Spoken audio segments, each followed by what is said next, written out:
नाज़रीन, news click में खुशामदीद। एक लम्हे के लिए सोचिए कि एक ऐसा खिलाड़ी जिसको दुनिया में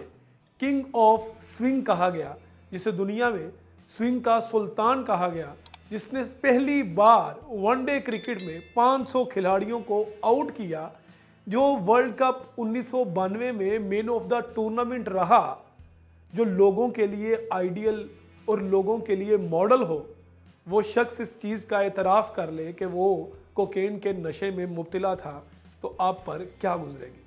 नाज़रीन, हम बात कर रहे हैं पाकिस्तान के बल्कि दुनिया के सबसे कामयाब लेफ्ट आर्म पेसर वसीम अकरम की। वसीम अकरम ने अपनी आप बीती की किताब में ये चीज़ लिखी है कि वो 2009 तक कोकेन के नशे में मुब्तला रहे थे। आपको बताते चलें कि 2003 के वर्ल्ड कप के बाद वसीम अकरम इंटरनेशनल क्रिकेट से रिटायर्ड हो गए थे और उन्होंने अपने 16 साला कैरियर में 500 खिलाड़ियों को आउट किया, जबकि इसके अलावा उनको बॉलिंग ऑलराउंडर कहा और समझा जाता था, और वो 7वें नंबर पर आकर दुनिया क्रिकेट की सबसे बड़ी टेस्ट क्रिकेट की बारी यानी 257 रन्स भी कर चुके हैं, जो कि अभी तक एक वर्ल्ड रिकॉर्ड है। वसीम अकरम ने मज़ीद क्या कहा, आइए जानते हैं आज की इस रिपोर्ट में कि वसीम अकरम ने कहा कि उन्होंने जब कोकेन का नशा शुरू किया तो वो सिर्फ एक मजाक में था, और वो एक पार्टी में एक दोस्त के कहने पर इसको शुरू किया, और फिर एक लाइन से दूसरी, दूसरी से तीसरी, और उसके बाद वो मुसलसल इसकी लत में मुब्तला हो गए। वसीम अकरम ने यह भी कहा कि जब वो कोकेन के नशे में मुब्तला हो गए तो उसके बाद उनकी बेगम ने पूरी कोशिश की कि उनको इस नशे से छुटकारा दिलाया जाए, और उन्होंने एक रीहैब सेंटर में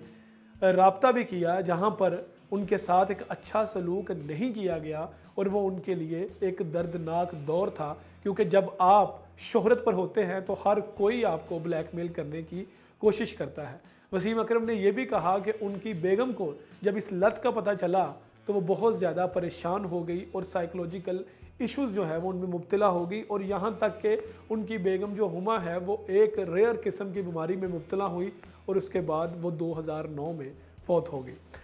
वसीम अकरम ने मज़ीद कहा कि उनकी बेगम के चले जाने के बाद वो एक बार फिर इस नशे में मुब्तला हो गए। हालांकि उन्होंने सोचा था कि वो इसको छोड़ देंगे, लेकिन उसके बाद वो फिर इसमें मुब्तला हो गए। उन्होंने कहा कि इसमें कोई दूसरी राय नहीं कि अगर आप बड़े खिलाड़ी हैं और आप जनूबी एशिया में हैं तो आपके लिए शोहरत संभालना आसान काम हो। उन्होंने कहा शोहरत संभालना सबसे मुश्किल काम है, क्योंकि वो एक दिन में 10-10 पार्टियां भी करते रहे हैं, और उन पार्टियों में जाना उनकी मजबूरी नहीं बल्कि अपनी शोहरत को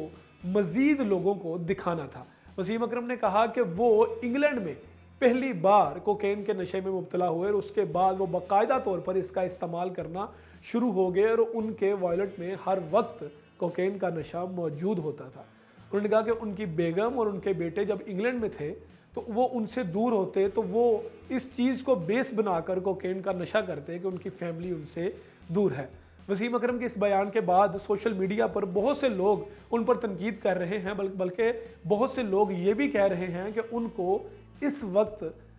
ये बयान नहीं देना चाहिए था, जबकि पूरी दुनिया में उनकी फ़ैन फॉलोइंग है और हर कोई उनसा बनना चाहता है। जबकि वसीम अकरम ने कहा कि उन्होंने ये सारी चीज़ें या एतराफ़ जो है वो किसी किस्म की सस्ती शोहरत हासिल करने के लिए नहीं लिया, क्योंकि उनको शोहरत हासिल करने की ज़रूरत नहीं है। वो दुनिया के टॉप टीवी चैनल्स पर बैठकर बतौर तज्ज़िया निगार किसी भी चैनल पर जाकर प्रोग्राम कर सकते हैं। वसीम अकरम ने मज़ीद ये कहा कि ये एतराफ़ी बयान सिर्फ उन नौजवानों के लिए है जो कि इस लत में मुब्तला हो जाते हैं, जबकि ये बहुत बुरी चीज़ है। वसीम अकरम के इस बयान के बाद सोशल मीडिया पर उनके हामी और उनके मुखालिफिन जो है वो दो धड़ों में तकसीम हो गए हैं। बहुत सारे लोगों का कहना है कि ये बहुत बड़ा पन है कि कोई शख्स अपनी बुरी आदत का एतराफ़ करता है और लोगों को उस आदत को छोड़ने के लिए मना करता है। उसके बाद वसीम अकरम पर मैच फिक्सिंग के इल्ज़ाम भी लगते रहे हैं, और उस वक्त के जस्टिस मलिक कयूम ने वसीम अकरम को टीम से दूर रहने की तंबीह भी की थी,